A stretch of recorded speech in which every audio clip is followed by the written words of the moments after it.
Formula ఈ car race కేసులో BRS working president KTR ACB విచారణ కొనసాగుతుంది. 5 సభ్యుల బృందం ఆయన్ను విచారిస్తుంది. కేటీఆర్ వెంట అడ్వకేట్ రామచంద్రరావు ఉన్నారు. ఫార్ములా ఈ కార్ రేస్ గురించి ఏసీబీ అధికారులకు కేటీఆర్ వివరిస్తున్నారు.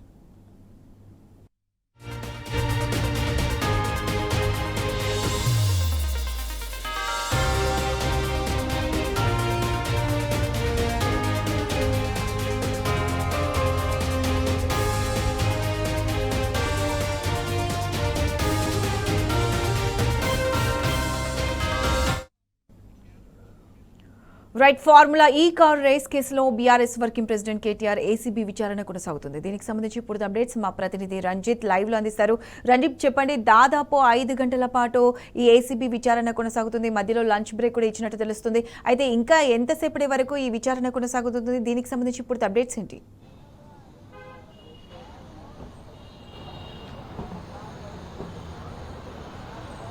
ప్రత్యూష, దాదాపు 5 గంటల కానుంచి కూడా ఏసీబీ విచారణ జరుగుతుంది. కేటీఆర్ గారు గతంలో అంటే జనవరి 9వ తారీఖున కావచ్చు, దాని తర్వాత ఎన్ఫోర్స్మెంట్ డైరెక్టర్ జనవరి 16న ఇచ్చిన ఏదైతే విచారణ జరిగిందో విచారణలో చాలా క్లుప్తంగా చెప్పాడు. ప్రభుత్వానికి సంబంధించినది ఏదైతే ఉందో హెచ్ఎండే నుంచి దానికి సంబంధించిన గ్రీన్కో కంపెనీకి అనేది కూడా అమౌంట్ అనేది అకౌంట్ టు అకౌంట్ ట్రాన్స్ఫర్ జరిగింది. దాంట్లో ఎలాంటి కూడా అవకతవకలు జరగలేదు. దానిని అంటే దాదాపు మరోసారికి అంటే 2024లో కూడా ఈ కార్యక్రమానికి సంబంధించినది రేస్ అంటే ఫార్ములా ఈ కార్ రేస్కు సంబంధించిన ఏదైతే ఉందో దానికి సంబంధించిన అమౌంట్ అనేది కూడా ట్రాన్స్ఫర్ జరిగిందనేది కూడా క్లియర్గా చెప్తున్నారు. కానీ రేవంత్ రెడ్డి సర్కార్ మాత్రం దానికి విరుద్ధంగా కూడా ఖచ్చితంగా అవకతవకలు జరిగినాయని చెప్పేసి అంటున్నారు. దానివల్ల కూడా అంటే ఇప్పటికి కూడా 5 గంటల కంచి విచారణ జరుగుతుంది. మనతో పాటుగా BRS social media convener Kishan ఉన్నారు. అన్న, చెప్పండి, దాదాపు 5 గంటల కూడా విచారణ జరుగుతుంది. ఫార్ములా ఈ కార్ రేసింగ్లో కూడా 55 కోట్ల రూపాయలు గ్రీన్కో కంపెనీకి అంటే ఏదైతే ఈ ఫార్ములా ఈ కార్ రేస్కు ట్రాన్స్ఫర్ జరిగినప్పటికీ కూడా అవకతవకలు జరిగినాయని చెప్పి చెప్తున్నారు. దానిపైన అంటే అవకతవకలు జరిగినాయని చెప్పేసి అంటున్నారు. దానిపైన కూడా అంటే ఏ విధంగా చూడొచ్చు? దాన్ని డబ్బులు ఆర్గనైజర్స్ దగ్గర ఉన్నాయి, బ్యాంక్ టు బ్యాంక్ ట్రాన్స్ఫర్ జరిగింది. So bank to bank transfer జరిగినప్పుడు ఇక్కడ ప్రభుత్వ బ్యాంకు నుంచి వెళ్ళినప్పుడు అక్కడ వాళ్ళ దగ్గర ఆర్గనైజర్స్ దగ్గర ఉన్నప్పుడు మరి ఎందుకు రికవర్ చేస్తలేదు? ఇవాళ ఎన్ని అభియోగాలు వేస్తున్నారు కదా, మరి ఫార్ములా వాళ్ళ మీద కూడా విచారణ అనుకుంటున్నారా? ఇవాళ ఆర్బీఐ గైడ్ లైన్స్ అని ఏదో ప్రశ్న ఇవాళ కొన్ని మీడియా ఛానల్స్లో నడిపిస్తున్నారు. ఆర్బీఐ పర్మిషన్స్ మంత్రులు తీసుకుంటారా, ముఖ్యమంత్రులు తీసుకుంటారా? అధికారులు కదా తీసుకోవాల్సింది. ఇక్కడ అధికారులను ఎవరు బ్లేమ్ చేయలేదు, కానీ ఇక్కడ ఎవరి రెస్పాన్సిబిలిటీస్ ఎవరి డ్యూటీస్ని ఇవాళ వీళ్ళు క్వశ్చన్ చేస్తున్నారు. ఒక మంత్రిగా అప్రూవల్ ఇచ్చిండ్రు డెఫినెట్గా 100%, కానీ ఆర్బీఐ గైడ్లైన్స్ విషయం మీద కూడా పర్మిషన్స్ విషయం కూడా మంత్రిని క్వశ్చన్ అడిగితే ఉట్టి కట్టుకథనాలు ఉట్టికి ఇవన్నీ కూడా నడిపిస్తున్నారు. గతంలోనే 80 క్వశ్చన్లకు పూర్తిగా కూడా సమాధానాలు చెప్పారు. ఇంకోటి, ప్రొసీజరల్ ల్యాబ్స్కి ఏసీబీకి ఏం సంబంధం? ప్రొసీజరల్ ల్యాబ్స్ లేదు, కానీ ఒకవేళ ప్రొసీజర్స్ అవినీతి నిరోధక ఇవాళ వాళ్ళు విభాగం వాళ్ళు చేస్తున్నారు అంటే ఇందులో ఏం కరప్షన్ జరిగింది? Number 1, what is the criminal motive? Honourable justice Nagarathna garu ఈ మధ్యనే honourable justice Nagarathna and Satish Sharma garu criminal motive intention అనేది ఉండాలి అని. హైదరాబాద్కు ఇంటర్నేషనల్ మోటార్ స్పోర్ట్ తీసుకురావడం ఒక క్రిమినల్ మోటివా? నీల్సన్ సర్వే, అంతర్జాతీయ సర్వే చెప్పింది 700 కోట్ల హైదరాబాద్ ఎకనామీ బూస్ట్ అయిందని. అది నేరమా? ఇది పెట్టినప్పుడే ఎలక్ట్రిక్ వెహికల్స్ మొబిలిటీ క్యాపిటల్ జరగాలని ఇన్వెస్ట్మెంట్స్ వచ్చినప్పుడు అమర్ రాజా బ్యాటరీ కానివ్వండి, రకరకాల సంస్థలు కానివ్వండి, 9,500 crores అమర్ రాజా బ్యాటరీ వాళ్ళు అదే సమయంలో ఇక్కడ ఇన్వెస్ట్మెంట్ తీసుకొని వచ్చారు. అది నేరమా? ఎక్కడున్నది నేరము? ఇన్ఫ్యాక్ట్ అసలు వాస్తవానికి ముఖ్యమంత్రి రేవంత్ రెడ్డి గారు అసెంబ్లీలో నిలబడి ఒక మాటను అన్నారు, ఫార్ములా ఈ వాళ్ళు ఏదో ముడుపులు నాకు కూడా ప్రపోజల్ పెట్టినరు అని. అది నిజంగా ఇది నిజమే అయితే మరి ఇవాళ ఏసీబీ విచారణ రేవంత్ రెడ్డి గారి మీద జరగాలి, ఉట్టిగా అసెంబ్లీల మీద మాట్లాడడం కాదు. అంటే ఉట్టి స్టేట్మెంట్స్ ఇవాళ అల్టిమేట్గా ఏంటిది అని అంటే కేసీఆర్ గారి మీద కాళేశ్వరం విచారణ అని చెప్పారు, హరీష్ రావు గారి మీద ఒక తప్పుడు కేసు వేసారు, అది గౌరవ కోర్టులో కొట్టేసారు. ఎమ్మెల్యేస్ మీద చూస్తున్నాం, ఇటు ఆర్ఎస్ ప్రవీణ్ కుమార్ గారు గురుకుల పాఠశాలల్లో ఐఏఎస్ గారు ఏదో టాయిలెట్స్ అని దాన్ని క్వశ్చన్ చేసేసరికి వారి మీద కేసు, ఇటు కౌశిక్ రెడ్డి గారి మీద డజన్ల కేసు, దిలీప్ కొంతం గారి మీద కేసు, జగదీష్ అన్న మీద కేసు, తల్సాని గారి మీద గతంలో అభియోగాలు, సోషల్ మీడియా వాళ్ళు ఏమన్నా వేస్తే వాళ్ళ మీద కేసులు. అల్టిమేట్గా ఇవాళ ఈ ప్రభుత్వానికి గ్యారంటీస్, డిక్లరేషన్స్, 420 ప్రామిసెస్ పక్కన పెట్టేసింది. ఇంకోటి మనం చూస్తున్నాం, సీతక్క గారు మొన్నేదో ఎన్నికలు, స్థానిక సంస్థల ఎన్నికలు కూడా మేము తీసుకొని వస్తున్నామని అన్నారు. అంటే ఇలాంటి ఎలక్షన్ సమయమున కీలకంగా ఈ సంవత్సరం నరలోనే బీఆర్ఎస్ వర్కింగ్ ప్రెసిడెంట్ గారు హైడ్రా బాధితుల కోసం వాళ్ళ పక్షాన పోరాడారు, మూసి ఇండ్ల కూల్చివేతలు ఇవన్నిటి విషయం మీద కూడా పోరాటం చేసిర్రు, కొడంగల్ రైతుల పక్షాన నిలబడ్డారు, ఢిల్లీకి పోయి మానవ హక్కుల కమిషన్, మహిళల కమిషన్ ఇవన్నీ కూడా పోరాటం చేసిర్రు, యువత పక్షాన పోరాటం చేసిర్రు. ఇట్లా ఈ అన్ని అంశాలు టీఆర్ఎస్ వస్తుంది అనేది నడుస్తున్నది. సో ఈ స్థానిక సంస్థల ఎన్నికలు ఒకవేళ కాంగ్రెస్ ప్రభుత్వం ఎదుర్కోవాలంటే కేటీఆర్ గారిని జైల్లో పెడితేనే పోరాటం చేసే పరిస్థితి ఇవాళ కాంగ్రెస్ ప్రభుత్వానికి ఉందా? అందుకే ఇంత సినిమానా ఇవాళ చూడండి, పోలీసులు మొత్తం కూడా ఈ ఏరియానంతా కూడా కార్డన్ ఆఫ్ చేసేసి ఎవరైనా ఛాయ్ తాగుతుంటే వాళ్ళని అరెస్టు చేసే ప్రయత్నం, తెలంగాణ భవన్కు తాళాలు వేసే ప్రయత్నం, హౌస్ అరెస్టులు చేయడం, ఇదంతా ఎందుకు? రేవంత్ రెడ్డి గారేమో ఓటుకు నోటు కేసులో విచారణకు హాజరవుతున్నారు, కేటీఆర్ గారు విచారణకు హాజరవుతున్నారు. ఇవాళ దారుణం ఏంటంటే 2 ఇంటర్నేషనల్ ఈవెంట్స్ చూడండి మీరు.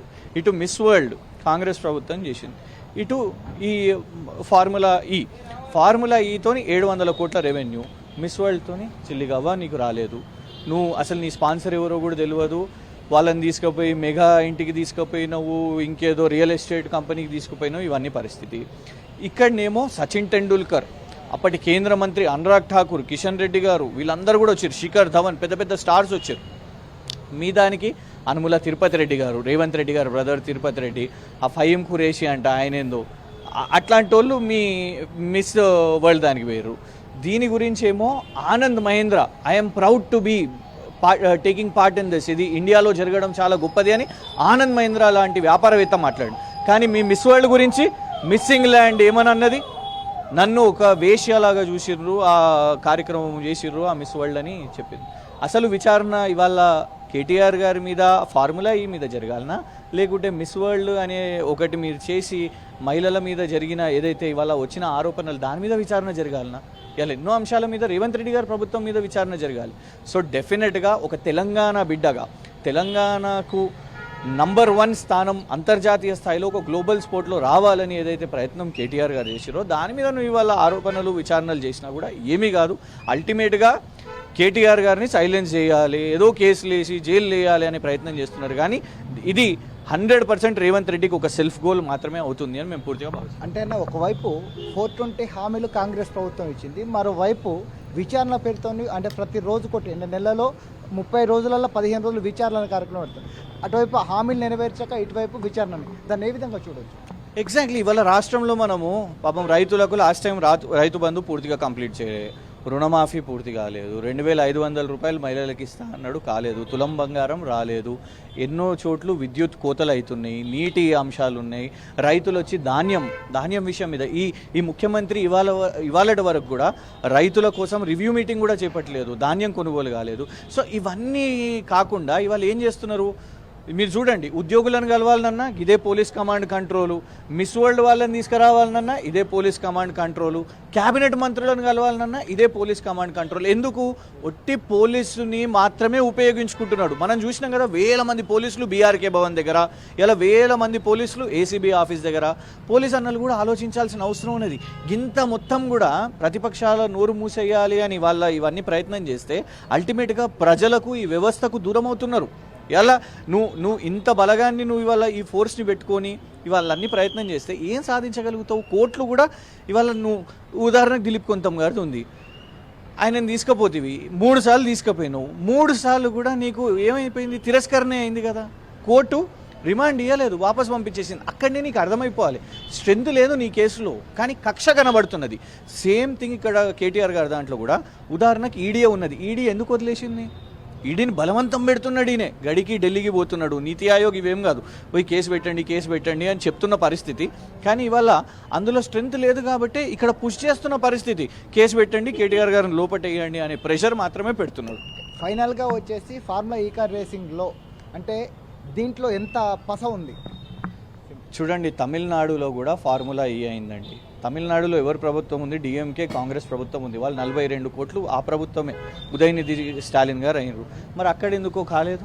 ప్రధానమంత్రి మోదీ గారు కూడా కాశ్మీర్కి మేము మోటార్ స్పోర్ట్ తీసుకొని వస్తున్నాం అనేసి ట్వీట్ కూడా వేసారు. అంత గొప్ప పని మనం ఇక్కడ హైదరాబాద్కి చేస్తే ఇవాళ హైదరాబాద్ కోసం పనిచేసినందుకు కేటీఆర్ గారి మీద జరగాలి. ఇలా రూపాయి ఎక్కడ కూడా పోలేదు కదా. అల్టిమేట్లీ ప్రజలు ఆలోచించాల్సింది ఏంటంటే, ఒక్క రూపాయి అన్న పోయిందా?